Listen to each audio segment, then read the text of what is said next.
Hello, I'm Rabbi Yaakov Spivak. You know, Jews have always tried to make the holidays more palatable and delightful for their children and for everybody else. And in doing so, sometimes we try to, I don't want to say hijack, but borrow from other customs that really don't tell the truth about the holiday and sometimes distort it. One of the victims of this is this holiday of Chanuka. Hanukkah was a beautiful day in which during the Second Temple, the Syrian Greeks attacked the Jews and the temple, and they took out all the oil and defiled it except for one little packet of oil, as we all know the story.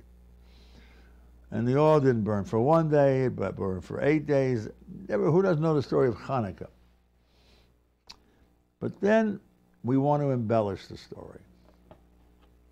What do we say? We say that Hanukkah was a victory by a powerful army under Judah Maccabee. And nobody messed with Judah Maccabee. No, that's not the way we teach it in our yeshivas and our Hebrew schools. In a lot of our yeshivas, not all. Judah Maccabee is shown with that Greek battle dress with the brush on the top of the helmet and the hammer in his hand. And he is knocking out those Syrian Greeks left and right. And wow, we think to ourselves, that's what Judah Maccabee was. Some kind of superstar athlete, a member could qualify, could have his own Israel SEAL team.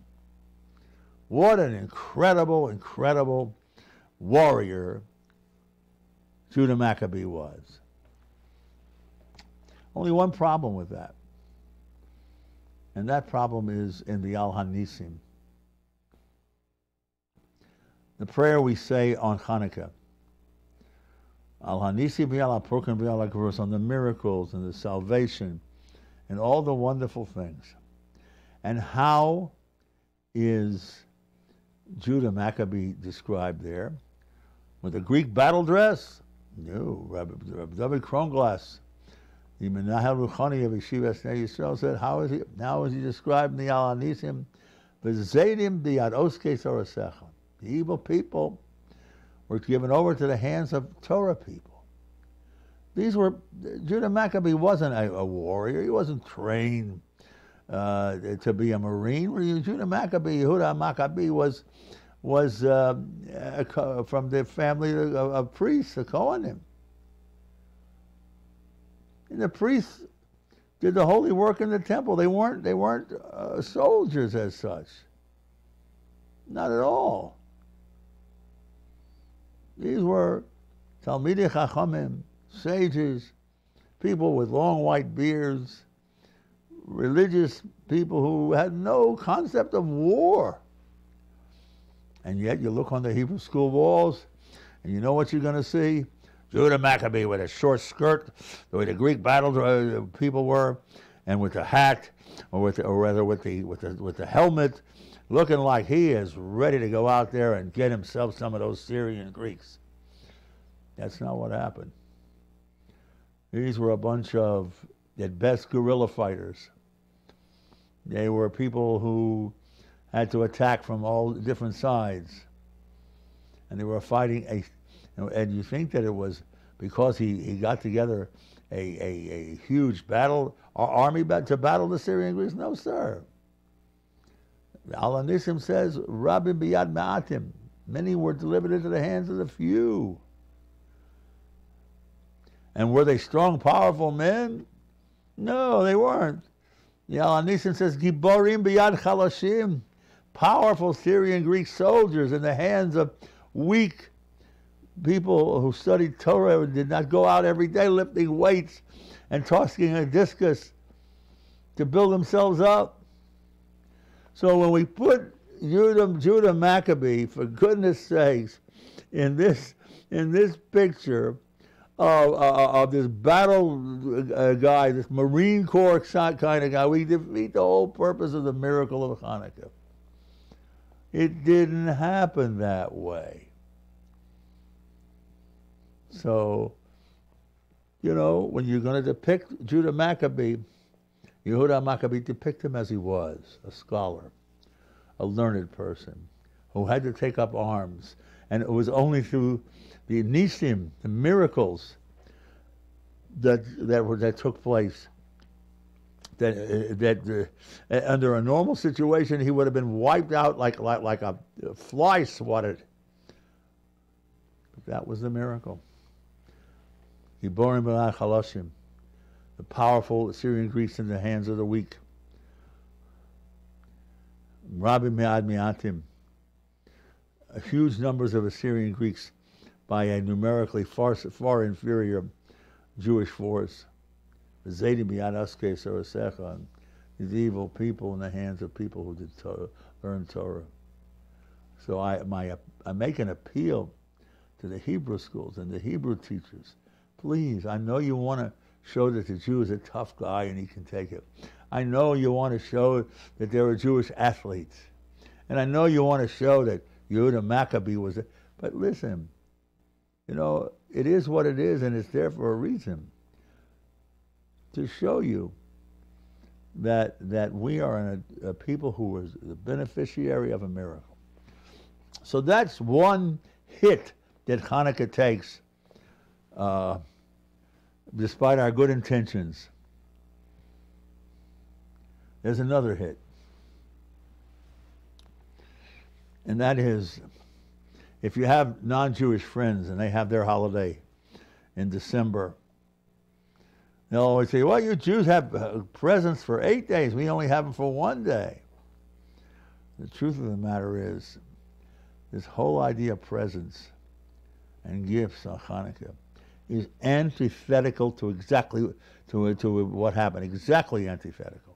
Because the message of Hanukkah is the message of a spiritual people, the Jewish people, the spirit, leiv nefesh, heart and soul, versus the Syrian Greeks, the lovers of athletics, of worship the body, and pleasures, physical pleasures. That was what the Greeks were.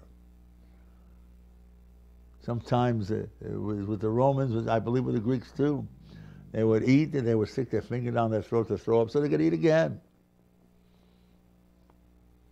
Everything was physical pleasure. Everything. Even their gods, in quote, the Greek gods. We know from the plays the idea of Deus ex machina, that the gods would come in, you were in trouble. The gods they were like the machine gods. They'd come down, they knock the people off and go away, and that was it. Didn't say much about tshuva, repentance. It didn't say much about tefillah, a prayer. So here you have these two antithetical, mamish, antithetical, opposite ideas: the spiritual Jew versus the material Assyrian Greek.